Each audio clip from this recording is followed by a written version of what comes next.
everybody. Welcome to our video number 2 of Education 3000. I am Noémie Paimal, the founder and of P3000 or Education 3000.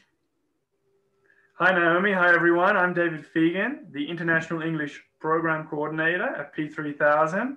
Naomi, what's the video about today? This is the second video in level 1 of our Co-Recreate Education series.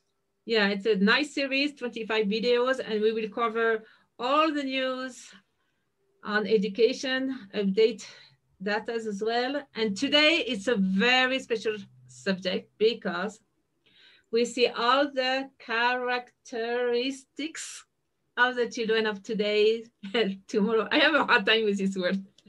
Characteristics of the children of today and tomorrow, of today and tomorrow. And that's very important to understand all the change of the brain, the metabolism, the change on psycho-emotional issues on this level. So we can understand better our students, our children, grandchildren, and of course, change education according to those new changes. Very interesting. Let's Tell me, David, what did you see in the children? You are a teacher, right? English teacher. So did you see some change? How do they learn? Are they faster?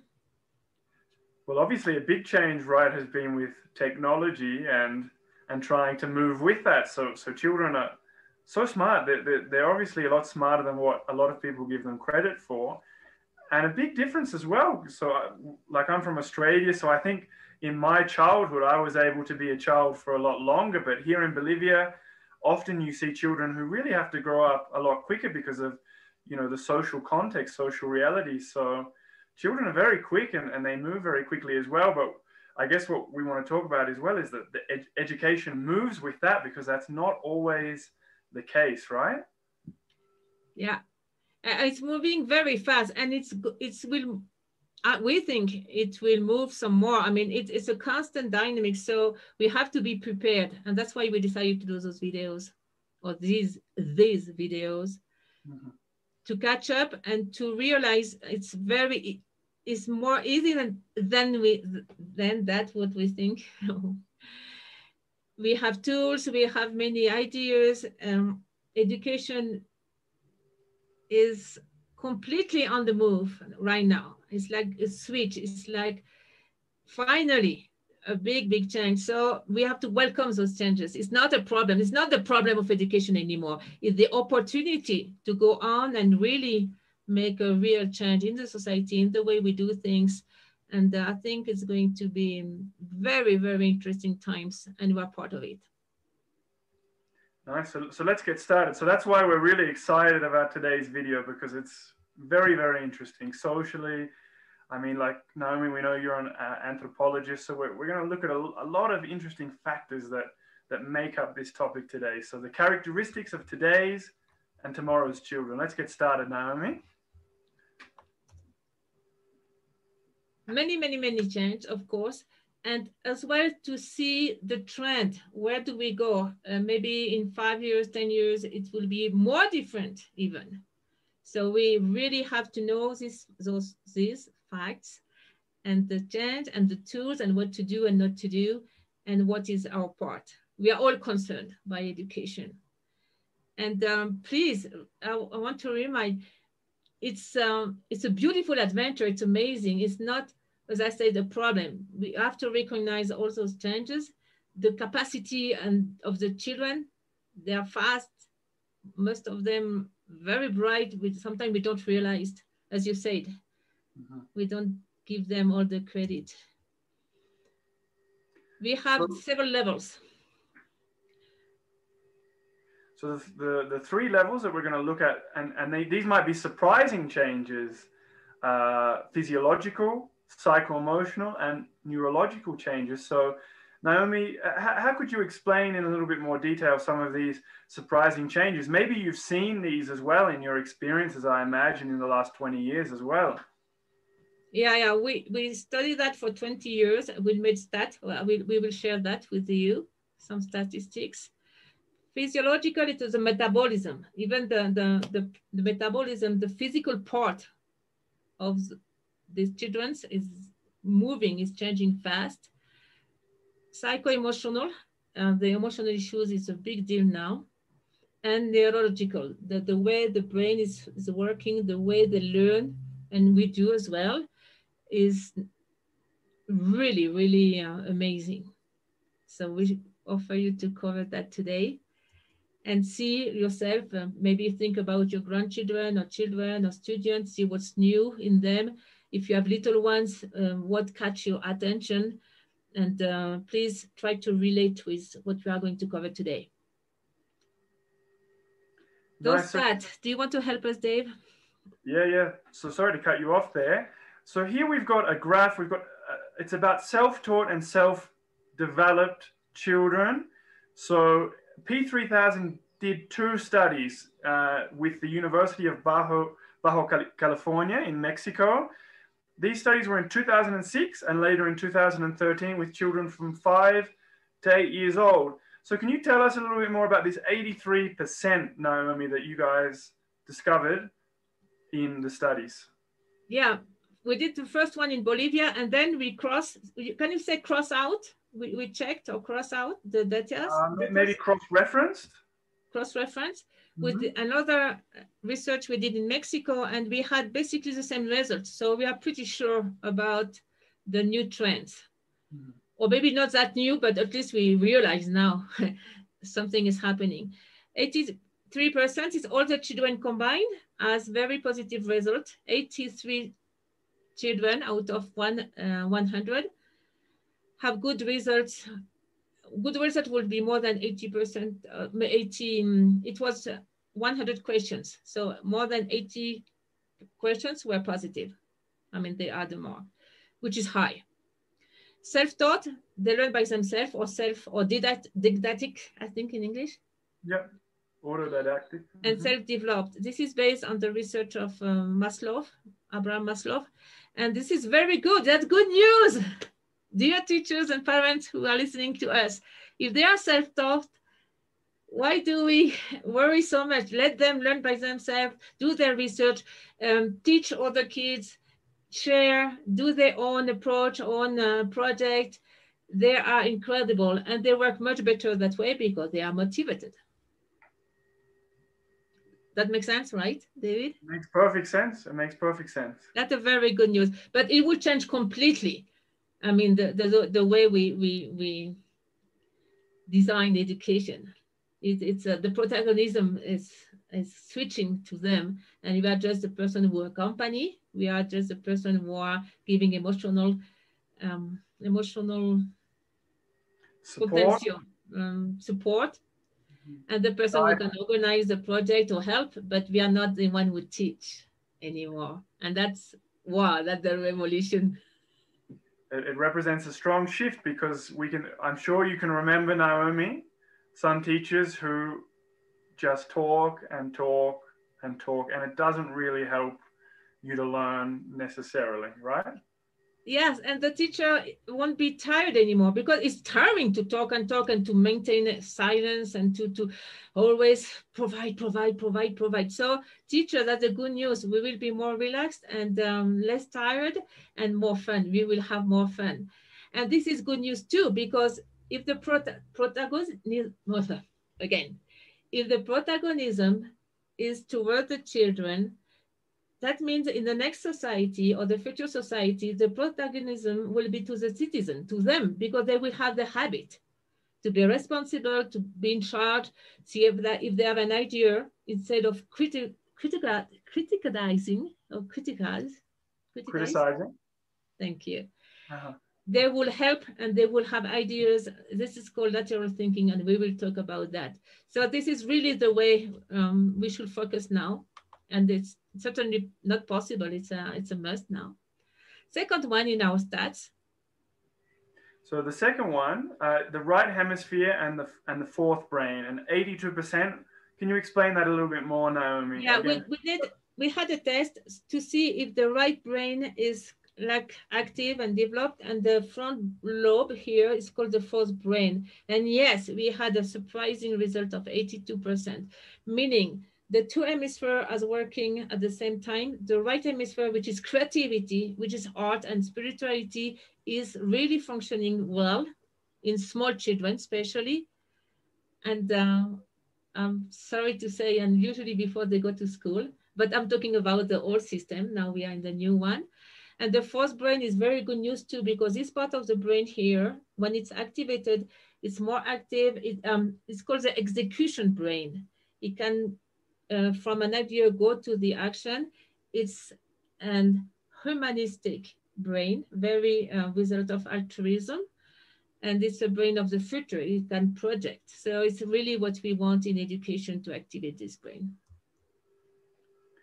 Nice. And the third point from the study, sensitivity and emotional intelligence, 77%, Naomi. Which is quite high. The quotient of the emotional intelligence of kids is much higher than the adult. I would say an adult of my age, we would have like 22%, 15%. So it's a huge leap.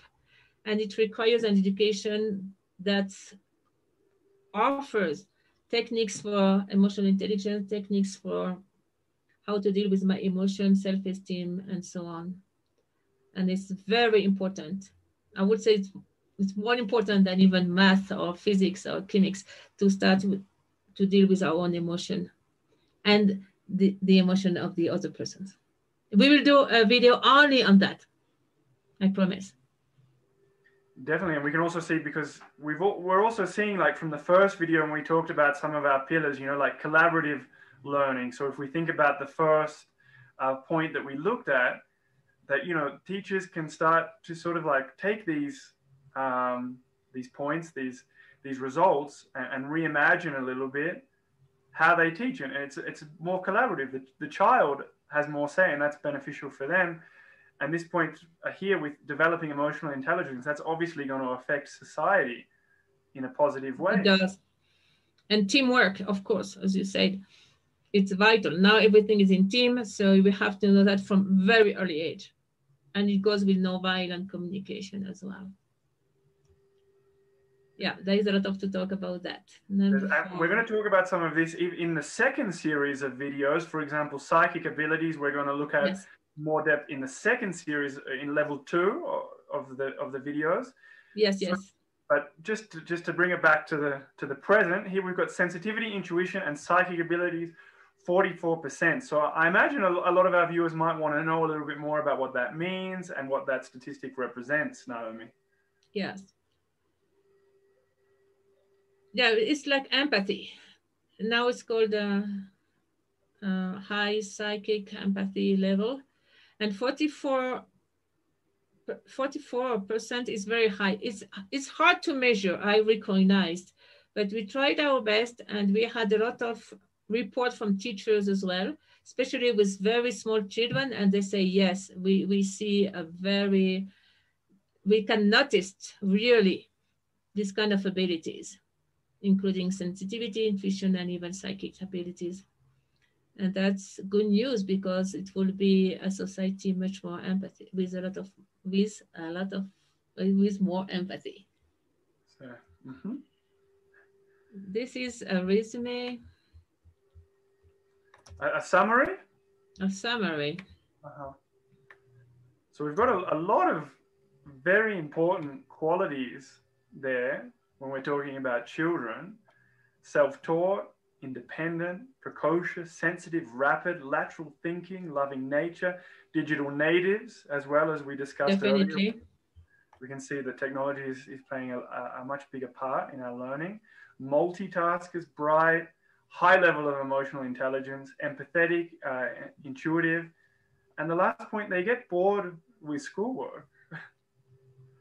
And we can see the example here of Carlos Antonio Santamaria Diaz, 12-year-old, who is studying now at university biomedical physics. And it's very interesting, Naomi, isn't it? His objective, what he wants to do with his talent. He wants to learn how to build cells to cure diseases. He wants to help society. Why is that so important, Naomi? And remember, that's a characteristic of the lobal front, of the fourth brain, of this part. It's you always want to do something for others as well. And that's new. By the way, UNAM is the most prestigious university of Mexico. And we know many children like that. I want to, maybe you know Adara, A-D-H-A-R-A, Adara Perez. She's only, now she must be 9 years old. And she finished school at 7 years old, 8 years old. Now she's at the university. She wants to be an astronaut. And she's doing a wonderful speech. And she's on YouTube. I really recommend, please type Adara with an H, Perez, astronaut or astronauta. I think it's in Spanish, but in Europe as well, there is a lot of kids. We have reports of kids, and they always want to do something like peace culture or do something with their talent. And that's, I think that's wonderful. It's very interesting as well, because I think, at least I remember in my education and sort of looking at the United States, for example, where the university fees are just so high that people are forced to start working and sort of start to think a little bit more just in themselves, right? So it's a very interesting kind of comparison. The objectives of children, which are maybe a little bit more pure than when we sort of get a little bit older, a little bit more jaded and sort of sucked in, you know, to the daily grind. And now we would like to explain why. I mean, some good let's look three main ideas of what's happened with them. So we understand it's not always pathologic, but it's something is happening, and it's general now. We're not talking about 1 or 2 children, but of most of the children of today's. One thing is about the metabolism. Do you want to help me with this? Yeah, so this is a very interesting point, because I mean, I think most of us can remember as well, maybe we went to school with somebody who had hyperactivity or ADD, attention deficit disorder. Something very, very important, because I mean, this really ties into children's health as well. Pediatricians are observing that the metabolism of today's children has changed. In general, they have higher energy levels, they are faster and more precocious in all areas of human development. So that's something that's very important to take into account, isn't it, Naomi? Definitely. And it should not be mistaken with hyperactivity. The metabolism is faster, definitely. So some pediatricians, they will say that the hypothesis that the mitochondria, inside the mitochondria, where all the energy is built up, it's like the place, what do you say, una fabrica? The fabric, I guess. The fabric. The fabric is another thing, no? Yeah. Where all the energy of the human being is processed. So it's faster, definitely. And maybe it has something to do with the ATP, meaning they eat less, most of them, not all of them, or sleep less and have more energy. And this is the new, according to the position, it will be the new characteristics of them, the new metabolism. And more precocious, meaning the physician always said to me, Noemi, what I used to learn at school, at the university, all those tables with all the, you know, at this age they do that, at this age they do that, at 8 months old they crawl. They are not inside my tables anymore. So I have to re-update myself and relearn everything, because they really are much, much, much faster. So the makeup. So education too should adapt to that. If not, they get bored. And what happens when a child is bored? It will go to the other one. It will go here. It will do something else, and it will maybe bother somebody, and then it will be punished, and then we lose them. And they are the brightest, and they are so intelligent, and they are so fast. So we have to change that, definitely.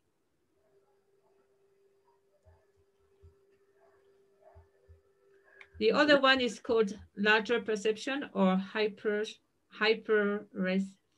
Hyperesthesia. A little bit of a tongue twister, hyperesthesia. So facing sensory stimuli, pediatricians have also seen a rise in perception level. I remember we were discussing this, Naomi, the other day, and there's a really good example of when children are yelled at. What happens? If an adult yell to a children, right? Mm-hmm. We have two problems here because of the famous hyperesthesia. It really hurts. I mean, all their senses are more sensitive. So the hearing, the smell, the taste, the skin, everything. So if you yell, first of all, it will hurt. They will really hate it. And then emotionally, they are destroyed because they are yelled by somebody they love, by their parent or their teacher. So please, we shouldn't do that. And as well with the touch, for instance, they will be bothered with the label. They will be bothered, it's itching. They will prefer to have cotton or to have like smooth fabric. So that's not capriccio. It's not like, I do say capriccio. They're not being spoiled. They're not being like, sometimes people say brats, like misbehaving, oversensitive. It's not. It's not. It's just they're really bothered. It's on a physical sense, and we have to be aware of that. Noise and light. A lot of noise and a lot of light bother them. Yeah, so they're not acting. Just listen to your child or your student. If they say this bothers me, just pay attention and tell the psychologists and tell the doctors too. And it's a situation we can deal easily with if you know, if you are aware of it. And this is my favorite. Would you like to pronounce that for us? Synesthesia. So we're going to look at the synesthetic brain. We're going to look at a video that features Daniel Tammet. What is the synesthetic brain? But just to give a little bit of context about the video that we're going to see, Naomi. Yeah, this is something we noticed in young people, for instance. We noticed like 6%, 8% will relate to this kind of brain. And in small ones, I would say maybe more, but they can't express to you. And there's a brain that processes extremely fast at the same time. All the part of the brain is working at the same time. So that's why they can see music or they can listen to colors. I mean, all the senses are mixed and usually mixed with a very bright intelligence, a long-term memory, fascinating. So be aware, maybe that will be the brain of the future. This is what I kind of projecting. There is a lot of information. This is not new. There is some studies from 80 years now, 80, and it's fascinating. I mean, the human brain is fascinating. We have much more possibilities, much more abilities, much more to explore and to unlock in our brain and DNA. And this is maybe one of the goals of the new education, to unlock all this potential. Well, I have goosebumps, Dave. This is amazing. Please investigate, research. Yeah, it's incredible stuff, and like we've discussed, it's all linked together. Education, society, evolution. It's all linked together. It makes so much sense once you sort of start to understand it all. So why don't we have a look at the video so our viewers can see who Daniel Tammet is and how his brain works. Daniel Tammet is from England, and the nice thing is now more than 30 years old, so he can explain what happened to his brain. And he did accept that the scientists did some research on his brain. So we have more information now, and his brain is definitely a synesthetic brain. So let's see what's happened with him and what is the test they did on him. Glasses hide the powers exterior. This is the way it will capture information all at the same time and extremely fast. Brains our planet has ever seen. And this is a test they did. Tested Tammet's memory. They had him take a look at pi, a string of numbers that goes on forever. You read through them once. Yeah. And that was it. You memorized. And that was it. One time only. Once, Dave. Once. 22,000 digits of pi. 4, 1, 5, 9. Then, in front of a disbelieving audience, he begins reciting the numbers back in order from memory. 5, 7. 5, 5 mathematicians struggling to keep up, checking every single digit. 2590. It's mesmerizing. 34690. 31990. After 5 hours and 9 minutes. Finished. Yeah. Every single one. Perfect. I learned to count like anyone else at a young age, and when I did, I would see colors, I would see pictures in my mind. I assumed at the time that everyone saw numbers as I did. Tammet didn't do math like the teacher said. The answers just came to him. Watch how he finds the answer to 53 times 131. With a sum like 53, just round, very round, I'll try the bottom, and then you've got another number here, 131, which is longer, a little bit like an hourglass, symmetrical. And in the middle you've got a negative space, then you have a third shape, and this I see is the solution to the sum 6943. For Tammet, every digit is a 3-dimensional shape. 9 is large, deep blue, concave. 4 is small, light blue, angular. 10 is like a metallic puddle. To memorize a long number like pi, he just forms a beautiful landscape out of those shapes. It's a world, it's a novel world. A world science cannot fully understand.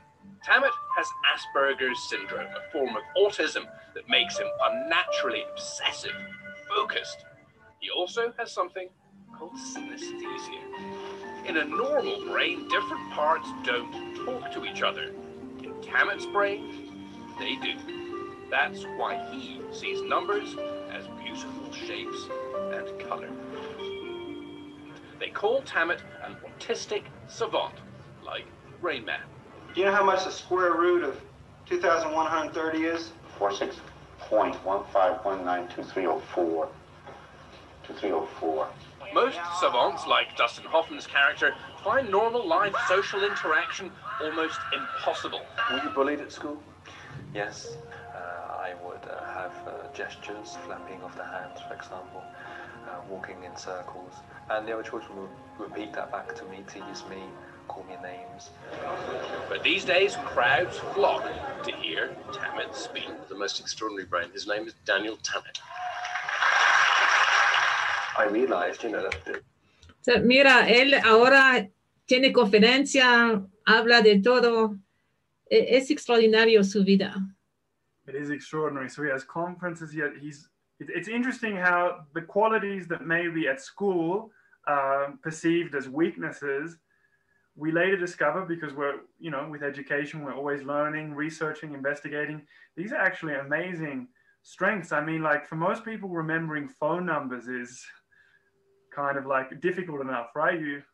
So this guy. Goodbye. Yeah, this guy. Sorry, in English, es extraordinario su vida. His life is absolutely extraordinary. Sorry about that. Ding, ding. My brain is functioning all at the same time. 3000 is a global organization, so all languages are welcome. So here we have a quote from a Brazilian pediatrician. Tell us a little bit about this, Naomi. Márcia de Carvalho Soares. Yeah, we did some research with many doctors. We really wanted to know what's going on. And she confirmed our research. Do you want to read it? Sure. So she said that the neurosensory system is sharper. The cardio system, the heart thymus, seems more sensitive, and the metabolic system in general is more developed and precocious. So this is obviously research about children that backs up the research that we did. And this comes from 2015, right. Quite recent as well. Yeah, so that's 5, 6 years. And then we have to be aware and to follow up on that, because now we have some report from younger children, and that's absolutely amazing. So it's probably evolving in a good sense, in the good sense of the term. So be very aware of that, of all these changes. And be aware, something is called mirror neurons. Neurons, do you know what it is?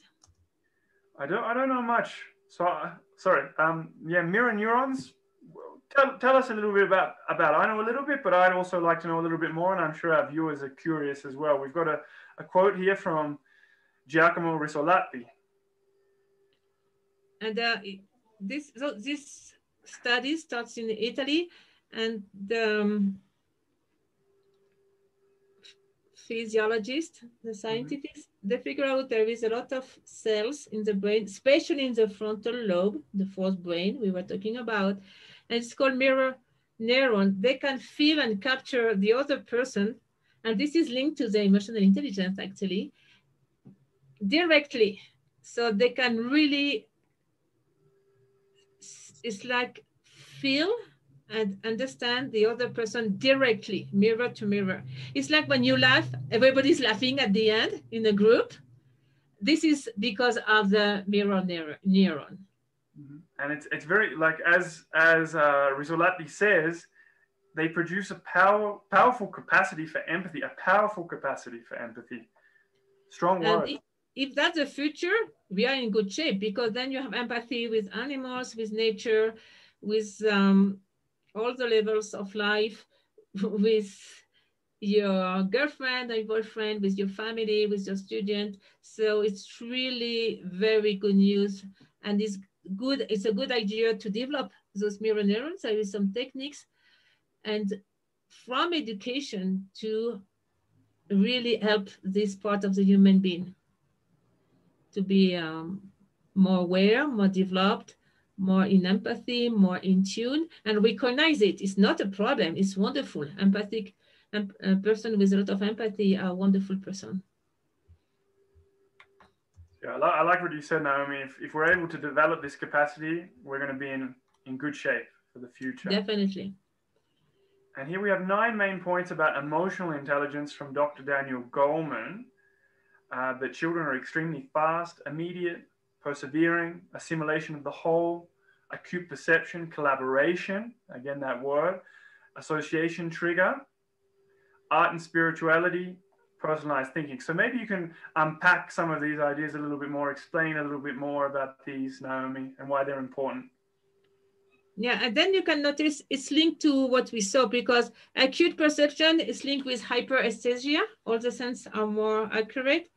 Collaboration, definitely. Those children, they won't accept like a strong authority. Do it because I said so. They won't even respond. But if you talk about collaboration, teamwork, we have to do it together, they really respond to that. That's a good tip for you, parents and teachers. Association and trigger. You give just a piece of the information and they will unfold. They will pull out the rest. So again, education is going to be more easy, more fun, and with more protagonism of the children and the young people themselves. And it's so important about the emotional intelligence. We will do one video only on that. Actually, I think that's the next one. Let me check. Yeah, the number 4, after the videos after the next videos. So not the next one, but the following one. The following one. Great. So my English is going to be better with you, Dave. Thank you. Like we discussed in the first video, we're always learning. I think this is something that as well, especially adults, we need to change our idea that once we get to a certain age, we suddenly know everything. No, like we always need to maintain our inner child. We always need to keep learning. It just makes life and society a lot better, right?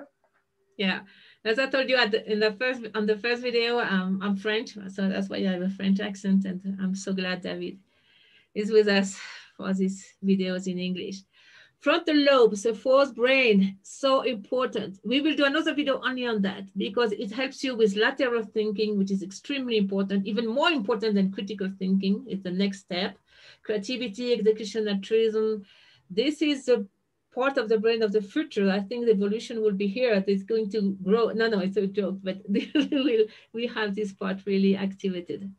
And you see the pictures here on the left? Yeah, we can sort of see there's a very interesting contrast here. In A, we can see that there's discrete activation of the brain in a task with little motivation, as opposed to B, the same task, but a high level of motivation. We can really see the difference in the activation of the brain and the frontal lobe. Yeah, here. When it's red, it's more activated. So we have this part definitely more activated than here. And high motivation can be your project. It can be something you really like to do. It's something you do with creativity, with fun. That's it. It will automatically like activate this part. It will just poof. I do say when you just go up very fast. I guess you could say explodes, you know, not literally, but really it's a and big the rest of the brain is activated too, and more synapses are connected. Spur up, spur. And again, we remind you that if you want to check out more information, we've got the YouTube channel with a lot of great material, our website, Facebook. You can also contact us if you want to get involved, like we discussed in the first video. The doors are always open.